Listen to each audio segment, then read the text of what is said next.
اعوذ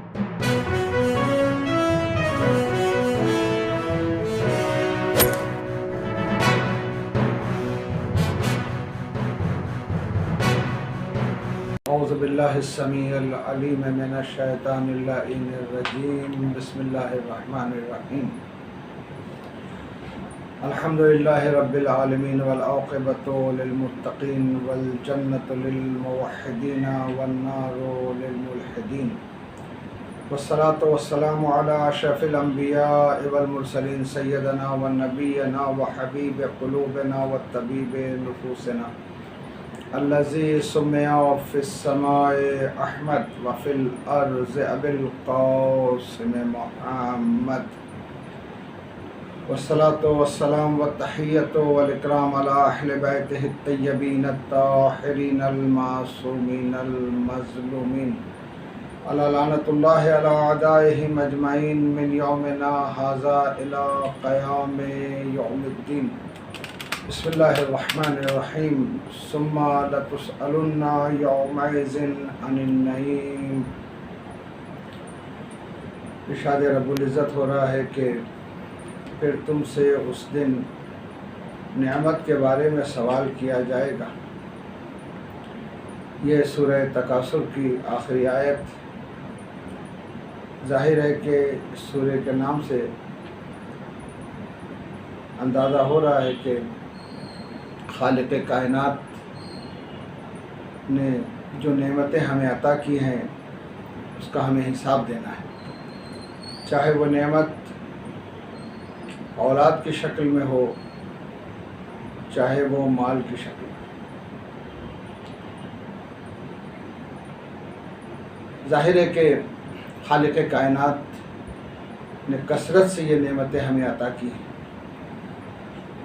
اور ان نعمتوں کا شکر ادا کرنا ہے، ان نعمتوں کا حساب دینا ہے۔ خالق کائنات نے جو بھی نعمتیں عطا کی ہیں ان سب نعمتوں کا حساب دینا ہے۔ البتہ بہت سونے نعمتوں میں کھانے کی اشیاء کا بھی ذکر کیا ہے اور اس مسئلے پہ اختلاف بھی کیا ہے کہ خالق کائنات کی جو رازق مطلق ہے وہ کھانے کی اشیاء کا حساب لے گا، یہ بعید ہے رزاقیت سے۔ تو ظاہر ہے کہ المال والبنون فتنہ زینت الحیات الدنیا، خالق کائنات نے مال اور اولاد دے کر انسان کو آزمایا ہے کہ جو ہمارے لیے زینت ہیں، لیکن اس کا حساب دینا ہے۔ لیکن آیہ مبارکہ کا تیور بتا رہا ہے کہ بہت سے حساب لینے کے بعد خالق کائنات پھر تم سے اس دن نعمت کے بارے میں سوال کیا جائے گا۔ پتہ چل رہا ہے کہ کوئی اور عظیم نعمت ہے، یعنی مال و بنون کے علاوہ بھی کچھ ایسی عظیم نعمت ہے جس کے بارے میں سوال کیا جائے گا۔ وہ نعمت کیا ہے؟ صادق آل محمد امام جعفر صادق علیہ السلام فرماتے ہیں کہ نحن اہل بیت النبوہ و معدن الرسالہ، ہم اہل بیت نبوت ہیں جس کے بارے میں تم سے سوال کیا جائے گا۔ یعنی عظیم نعمت جس کا جواب دینا ہے خالق کائنات کے سامنے، وہ نعمت اہل بیت۔ نعمت اہل بیت ایک عظیم نعمت ہے جس نعمت کے وسیلے سے ہماری دین و دنیا دونوں سنور سکتی ہیں، ہماری دنیا و آخرت دونوں کو سنوارا جا سکتا ہے۔ لہٰذا یہ جو عظیم نعمت خالق کائنات نے عطا کی ہے اس کا ہمیں امتحان دینا ہے، اس کا ہمیں جواب دینا ہے کہ ہم نے ان نعمتوں کی قدر کی یا نہیں کی، آیا ان نعمتوں کی معرفت کے حصول میں ہم کوشاں تھے یا نہیں تھے،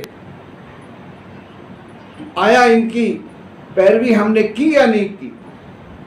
یہ ایک عظیم مرحلہ ہوگا جس کے بارے میں انسان سے سوال کیا جائے گا کہ آیا تم ان نعمتوں کو جانتے ہو یا نہیں۔ تو ان نعمتوں کے بارے میں انسان کو جواب دینا پڑے گا۔ ارشاد رب العزت ہو رہا ہے وقفوہم انہم مسئولون۔ بہت سے لوگ ہوں گے جو حساب دے کر جا رہے ہوں گے، یہ سمجھ چکے ہوں گے کہ ہم نے حساب دے دیا، ہم کامیاب ہو گئے، مگر اللہ کہے گا نہیں، وقفوہم انہم مسئولون، انہیں رکنے کہو، ان سے سوال ہے، کہو اسے کہ وہ ٹھہر جائے، اس سے سوال ہے۔ وہ کون سا سوال ہے جس کے اوپر جنت و جہنم کا فیصلہ ہوگا؟ تو عزیزان محترم، وہ نعمت اہل بیت ہے۔ نعمت اہل بیت کی قدر کے بغیر، نعمت اہل بیت کے حساب دیے بغیر کوئی فرد جنت میں داخل نہیں ہو سکتا۔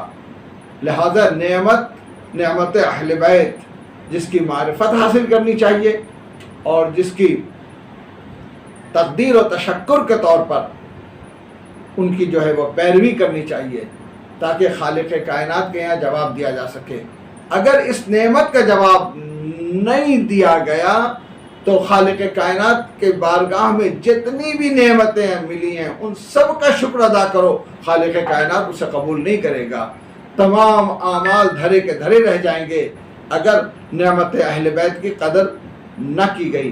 لہذا سب سے عظیم نعمت اہل بیت اطہار علیہ السلام ہے، جو اللہ کے طرف سے بندوں کے لیے ایک عظیم ہدیہ ہے، ایک عظیم گفٹ ہے کہ جس کی قدر ہمیں کرنی چاہیے۔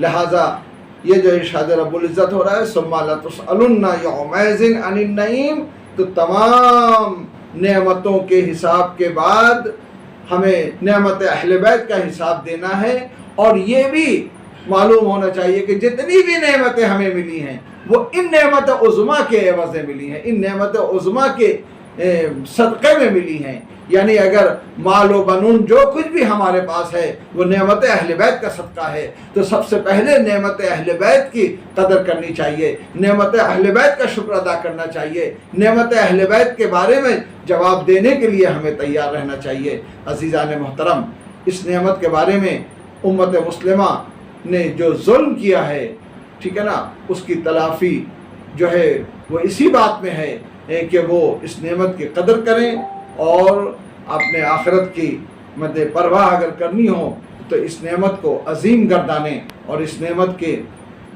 حصول معرفت میں کوشاں رہیں۔ اللہ رب العالمین ہمیں نعمت اہل بیت کی قدر کرنے کی توفیق مرحمت فرمائے۔ والسلام علیکم ورحمۃ اللہ وبرکاتہ۔